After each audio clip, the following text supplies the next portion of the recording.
right, watching that or watching Mudang will take you out of your doom scroll, which Rebecca's here to tell you is really super unhealthy. Absolutely. I think we all know that, though, right? Yeah. Quick survey for everyone. When you first wake up in the morning, do you immediately reach for your phone? Yes. No.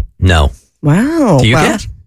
I mean, to turn off my alarm and see if I got a text, but otherwise I don't open social. You don't start scrolling immediately? No. Well, half of you are mentally ill. Half of you are not yet in danger. Hey, Abby, here's to the mentally ill. You're assuming it's you guys. It was Harvard Medical School who recently published a report claiming that scanning headlines on social media is an insidious threat to your mental well-being called doomscrolling.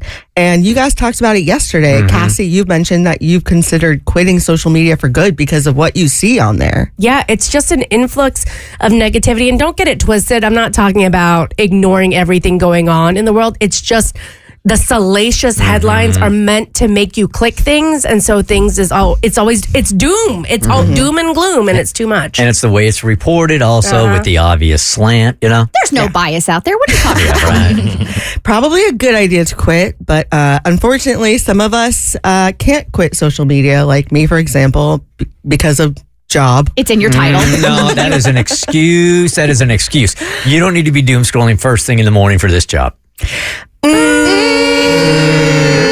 We need TikTok trends. Yeah. First thing in the morning, as soon as you wake up. What if there's big headline news that comes out overnight? That's why I do it. Well, you get that. I mean, I get it from the services, or you go to different websites for that. But I don't sit there for an hour and doom scroll right off the bat to find out what we should be talking about on the show. Oh, I don't do it for that long either because I wake up too late because I don't give myself enough time to get ready and get here. Right. So I do it for 5 minutes just to see if there's anything like pertinent that I need to be aware of. Well, I do it all day. And You're dedicated to your job. I am. Dr. Aditi Narukar of Harvard Medical School thinks it's not going well for me because our brains and bodies are expertly designed to handle short bursts of stress. But over the past several years, the stress just doesn't seem to end.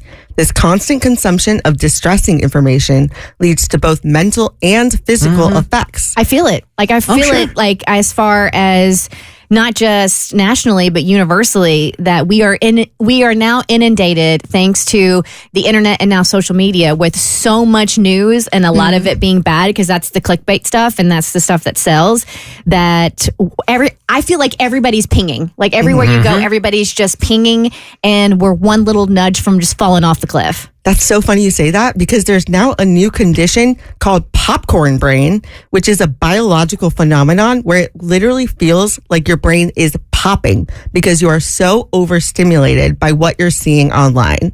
And my brain has been microwaved. Is it burnt? It's a little smoky. The cure to this, unfortunately, is logging off and engaging with the real world. And that sucks because I'm addicted to social media. I come home from working on my big screen to relax and enjoy my me time on my little screen. But because of this crippling social media addiction, I feel I have the expertise to give the people real alternatives on what to do when you need to stop doom scrolling, but you want to get that same hit of dopamine you might receive from something like reading a tweet where someone observes that Elon Musk looks like a crash test dummy that wished upon a star to become a real boy. What's better than that? Are you going to tell everybody to get their sourdough starter going again so we can start baking bread? God, no. Whipped coffee. So here's a brief list of what I found is similar to those dopamine hits you get online. Okay. Number 1, sex. Oh, yeah. If I remember correctly. It's still fun.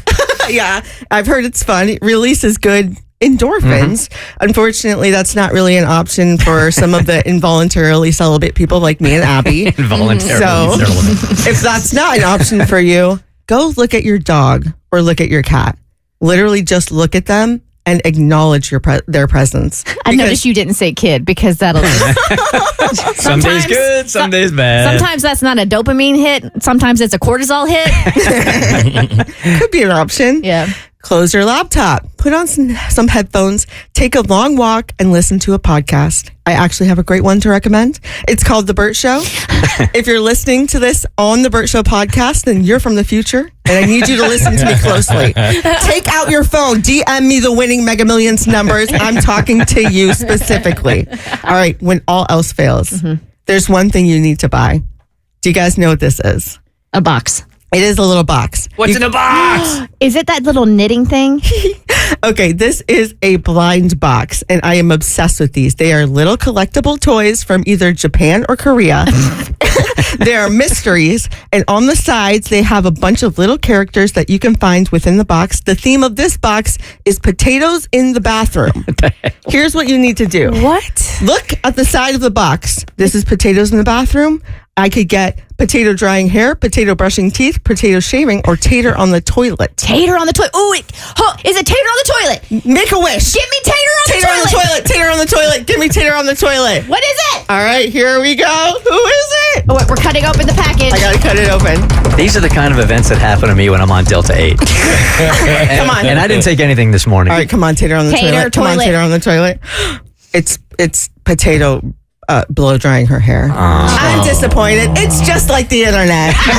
I like that your solution to not scrolling through capitalism on TikTok is to participate in real world capitalism instead. Always be a consumer. I was reading the other day that now officially Americans are spending 1/4 of their day consuming content. So That's online, social media, watching a TV show, whatever. 1/4. Now that doesn't even include the 8 hours that you are sleeping. We're not really living, are we? Not at all. Not really living. But thanks for listening to The Bert Show. The Bert Show.